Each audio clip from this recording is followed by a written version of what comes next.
Good evening Kiran గారు. ఈ ప్రకాష్ రాజ్ గారికి పవన్ కళ్యాణ్ గారికి మధ్య నడుస్తున్న ఈ ట్వీట్ల వార్ మీద జనసేన ఎలా ఫీల్ అవుతోంది?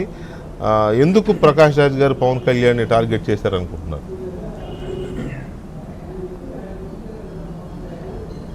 సార్ అందరికీ నమస్కారం అండి. నమస్తే సార్. ప్రకాష్ రాజ్ గారి ట్వీట్స్ని మేము కూడా చాలా నిశ్చితంగా ఫాలో అవుతా ఉన్నాం సార్.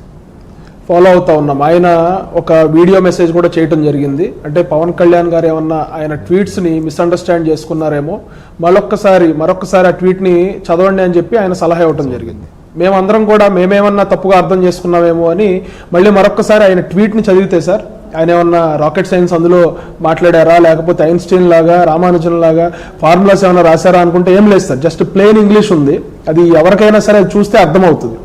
అందులో ప్రకాష్ రాజ్ గారు ఎవరిదైనా ఎజెండాని ఇక్కడ ఇంప్లిమెంట్ చేయడానికి చూస్తూ ఉన్నారా, లేకపోతే తిరుమల తిరుపతి దేవస్థానంలో జరిగిన కల్తీకి సంబంధించి కొన్ని కోట్ల మంది ప్రజల మనోభావాలు దెబ్బతిన్నాయి కాబట్టి ఆయన వాళ్ళని ఎటకారం చేస్తూ ఉన్నారా అని మాకు అర్థం కాని పరిస్థితి సార్. ఈ రోజున ప్రకాష్ రాజ్ గారి ట్వీట్లు చూస్తే సార్, ఇందాక మీరు చదివి వినిపించారు, నేను ఒకసారి మళ్ళీ మన వ్యూవర్స్ కోసం చెప్తాను. అందులో why are you spreading apprehensions and blowing up the issue nationally. ఇందులో నాకు క్లియర్గా అర్థమవుతా ఉంది సార్. అంటే ఈ రోజున పవన్ కళ్యాణ్ గారు ఏదైతే ఒక అంశాన్ని లేవనెత్తారో, హిందువుల మనోభావాలు దెబ్బతిన్నాయి, లడ్డు అనేది పరమ పవిత్రంగా మనం భావిస్తాము, అందులో కల్తీ జరగటం ద్వారా లేకపోతే జంతువుల యొక్క కొవ్వు కలవటం వల్ల కోట్ల మంది ప్రజల మనోభావాలు దెబ్బతిన్నాయని చెప్పి పవన్ కళ్యాణ్ గారు ఏదైతే మాట్లాడారో, ఈ ట్వీట్ని బట్టి, ప్రకాష్ రాజ్ గారి ట్వీట్ని బట్టి మాకు ఏమర్థం అవుతా ఉందంటే, దేశవ్యాప్తంగా దీని మీద చర్చ జరుగుతూ ఉంది. దేశవ్యాప్తంగా ప్రజలు, వెంకటేశ్వర స్వామి భక్తులు దీని గురించి మాట్లాడుకుంటా ఉన్నారు, చర్చ జరుగుతుంది. కాబట్టి వీళ్ళు ఏదైతే ఒక ఎజెండాని గడిచిన కొన్ని సంవత్సరాలుగా భారతదేశం మీద రుద్దాలని ప్రయత్నం చేస్తా ఉన్నారో, ఎథీస్ట్ అనే ముసుగులో. ఎథీస్ట్ అంటే ఏంటి సార్? నాస్తికుడు అంటే ప్రతి మతానికి సమదూరం పాటించాలి, ప్రతి దేవుడికి సమాన దూరం పాటించి వీళ్ళు దేవుణ్ణి నమ్మరు. కానీ ప్రకాష్ రాజ్ లాంటి వ్యక్తులు ఏం చేస్తారంటే సార్, వీళ్ళని సూడో సెక్యులర్లు అంటారు సార్. అంటే ఒక మతానికి జరిగినప్పుడు మాత్రమే వీళ్ళు మాట్లాడతారు, కొన్ని మతాలకు జరిగినప్పుడు. కొన్ని మతాలకి జరిగినప్పుడు ఎవరైనా మాట్లాడితే వాళ్ళ మీద విరుచుకు పడిపోతూ ఉంటారు. అంటే ఈ రోజున మన ఇంటి మీద దాడి జరుగుతున్నప్పుడు మనం స్పందించకూడదు. ప్రకాష్ రాజ్ గారిది సినిమాలో ఒక డైలాగ్ ఉంటుంది సార్, గిల్లితే గిల్లించుకోవాలని. కానీ గడిచిన కొన్ని దశాబ్దాలుగా అదే జరిగిందండి.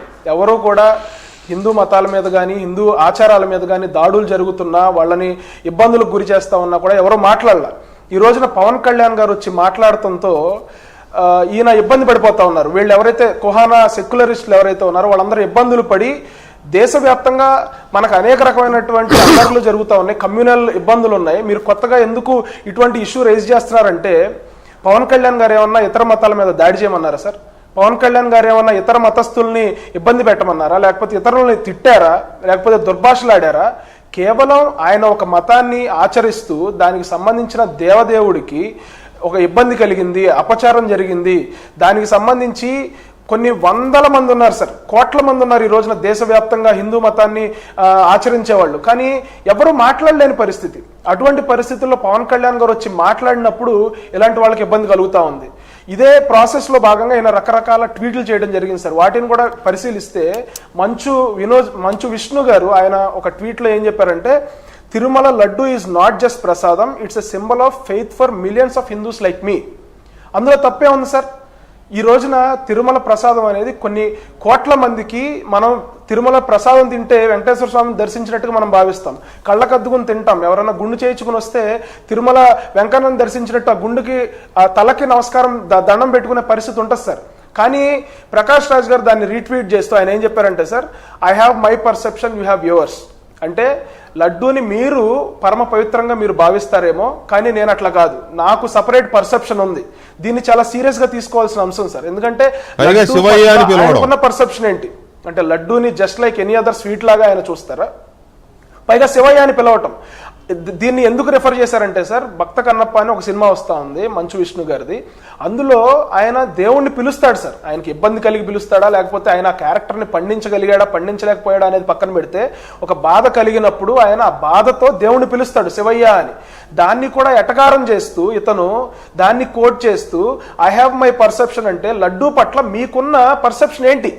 లడ్డూని మీరు ఒక స్వీట్ లాగా చూస్తా ఉన్నారా, లేకపోతే ఒక ఐటెం లాగా చూస్తా ఉన్నారా? లైక్ ఎనీ అదర్ లడ్డు అనుకుంటున్నారేమో బహుశా. మనోభావాల్ని రెచ్చగొట్టడం బహుశా బయట దొరికే మిగతా లడ్డూలు ఉంటాయి, స్వీట్ షాపుల్లో దొరికే లడ్డు, ఇది కూడా అలాంటిది అనుకుంటున్నాడేమో ఆయన. ఓకే, అనుకోనివ్వండి. ఆయన గట్టిగా వచ్చి దీన్ని కూడా కళ్ళ కట్టుకొని పూజ చేస్తున్నారని మనమేం డిమాండ్ చేయని అవసరంలా. కానీ యువతల వాళ్ళగా వీటిని రెస్పెక్ట్ చేయాలి కదా. 100% సార్. సార్ అది మన మనోభావాలు దెబ్బతింటున్నప్పుడు దాన్ని అతను రెస్పెక్ట్ చేయకపోగా దాన్ని కించపరుస్తూ మాట్లాడటం. ఈ రోజున కార్తీ సినిమా యాక్టర్ విషయానికి వస్తే సార్, అతని సినిమాని మనందరం చూస్తాం సార్. కానీ when it comes to laddu is not laddu is an emotion sir. Laddu is an emotion. అది సెన్సిటివ్ టాపిక్ కాదు సార్, ఇట్స్ అన్ ఎమోషన్. దాని గురించి మాట్లాడేటప్పుడు ప్రతి వాళ్ళు, పైగా కార్తీ, అతని కుటుంబ సభ్యులు, సూర్య గాని వీళ్ళందరూ కూడా హిందూ మతాన్ని ఆచరించే వ్యక్తులు. వీళ్ళు ఈ రోజున పవన్ కళ్యాణ్ గారు కూడా చెప్పేది ఏంటంటే సార్, హిందూ మతానికి బయట వ్యక్తులు గౌరవిస్తూ ఉన్నారు. ఈ రోజున మనం ప్రజలతో మాట్లాడితే సార్, నేను చాలా మందితో మాట్లాడాను సార్ గడిచిన వారం రోజులుగా. ముస్లిమ్స్ మద్దతు తెలుపుతా ఉన్నారు పవన్ కళ్యాణ్ గారు మాట్లాడిన దానికి. క్రిస్టియన్ మతానికి చెందిన వాళ్ళు మద్దతు తెలుపుతా ఉన్నారు. నిజంగా అక్కడ తప్పు జరుగుంటే తప్పు చేసిన వాళ్ళని శిక్షించండి అని చెప్పి వాళ్ళు మాట్లాడుతూ ఉన్నారు. కానీ హిందూ మతాన్ని ప్రాక్టీస్ చేసి ఎవరైతే ఉన్నారో వాళ్ళు ఇట్లా జోకులు వేయటం అనేది ఒకంత మమ్మల్ని అందరికి కూడా ఆవేదనకు గురి చేసింది సార్. నిజంగా తప్పు జరుగుతున్నప్పుడు, మీరందరూ ఫాలో అవుతున్న మతం మీద దాడి జరుగుతున్నప్పుడు మీరందరూ ఖండించాల్సిన అవసరం ఉంది. ఖండించకుండా ఇది ఒక సెన్సిటివ్ టాపిక్ అని తప్పించుకోకూడదు సార్.